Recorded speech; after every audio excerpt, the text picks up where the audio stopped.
జరుగుతున్న నేపథ్యంలో ఈ మాసంలో దానికన్నా ముందు ఒక వారం రోజుల ముందు ఈ మాసంలో జరుగుతున్నది. ఈ మాసంలో ఒక తీర్మానం చేసుకొని బడ్జెట్లో ఎస్సీ ఎస్టీ సప్లా నిధుల కేటాయింపు లోపభీషణ ఉంది.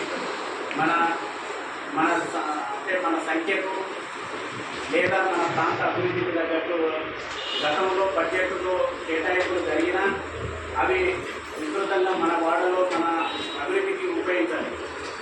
ఎక్కడో మన ట్యాంక్ బండ్ మీద విగ్రహాలు పెట్టడానికో లేదంటే ఎక్కడో కాలువలు కట్టడానికి అగ్రవర్ణాల ఏరియాల రోడ్లను నిర్మాణం చేయడానికో అయితే తప్పితే నిజంగా ఈ ఎస్సీ ఎస్టీ సప్లా నిధులు మన వాడ మన గల్లీ లేదా దళిత అభివృద్ధికి వచ్చిన నిధులన్నీ తిరిగి దళిత వాడల్లో అభివృద్ధి కోసమే కేటాయించాలని చెప్పి ఈ మాసభ ఒక తీర్మానం చేస్తున్నది.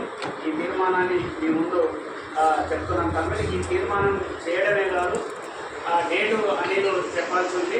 దళిత అభివృద్ధి పోరాట సంఘం తరఫున మొత్తం 33 జిల్లాల దళితులను కలుపుకొని ఈ తీర్మానాన్ని అమలు చేయడంతో మన జిల్లా తీర్మానమే కాదు అన్ని జిల్లాల్లో ఇలాంటి తీర్మానాలు చేస్తున్నారు. రాష్ట్ర మాసం కూడా తీర్మానం చేసే లోపు బడ్జెట్ సమావేశం పూర్తవుతుంది కాబట్టి చెరో అసెంబ్లీ కార్యక్రమం కూడా నిర్వహిస్తామని ఇప్పుడే అనిల్ చెప్పడం జరిగింది. డేట్ ఒకటి ఆయన చెప్తాడు ఎప్పుడు చెరో అసెంబ్లీ ముట్టడి ఉంటుంది అనేది. దానికి ఆ ముట్టడిలో కూడా మనందరం కూడా పార్టిసిపేట్ కావాలని చెప్పి కోరుతా ఉన్నాను. సరే మిత్రులారా, ఈ దళిత పోరాట సంఘం ఇది పూర్తిగా స్వతంత్ర సంఘమే కాదు. కమ్యూనిస్టు పార్టీకి వివిధ అనుబంధ సంఘాలు ఎట్లాగో ఉన్నాయో దళిత పోరాట సంఘం కూడా ఒక సంఘమే తప్పితే ఈ సంఘంలో ఉన్న వాళ్ళే ఉంటారు. దీని నిర్మాణ సెటప్ అంతా కూడా పార్టీ గైడ్లైన్స్లోనే జరుగుతుంది. అయితే ఇక్కడ కమిటీ సమావేశం జరుగుతున్నప్పుడు లేదా బయట ఆందోళన పోరాటం జరుగుతున్నప్పుడు తేడా ఉంటుంది. బయట చెలో అసెంబ్లీ ముట్టడం కానీ బయట ఆందోళన పోరాట కార్యక్రమాల సందర్భంగా మన ఎర్రజెండా కానీ పబ్లిక్ మెసేజ్ ఇవ్వడానికి దళితుల మిగతా మన జెండా అంటే నమ్మేవాళ్ళు మన సిద్ధాంతాన్ని అనుసరించేవాళ్ళు ఈ జెండాని పట్టుకొని వస్తారు. కానీ కొంతమంది కాంగ్రెస్, తెలుగుదేశం, బీజేపీ అనుబంధ సంఘాల నుండి దళితులు కూడా మన జెండా పట్టుకొని రావాలంటే మన కలర్ అక్కడ కనబడకపోతే మిగతా వాళ్ళందరూ కూడా వచ్చి మనం ఇచ్చే ఈ డిమాండ్ను అమలు కోసం మనం ఉద్యమిస్తారు. అక్కడ జెండా కనబడకూడదు. కానీ ఇంటర్నల్గా ఇట్లానే జరిగే నిర్మాణ వేదికలలో ఖచ్చితంగా కమ్యూనిస్టు పార్టీ నాయకులే ఉంటారు. ఆ కమ్యూనిస్టు పార్టీ నాయకుల సూచనలు సలహాల మేరకే కమిటీల నిర్మాణం జరుగుతుంది.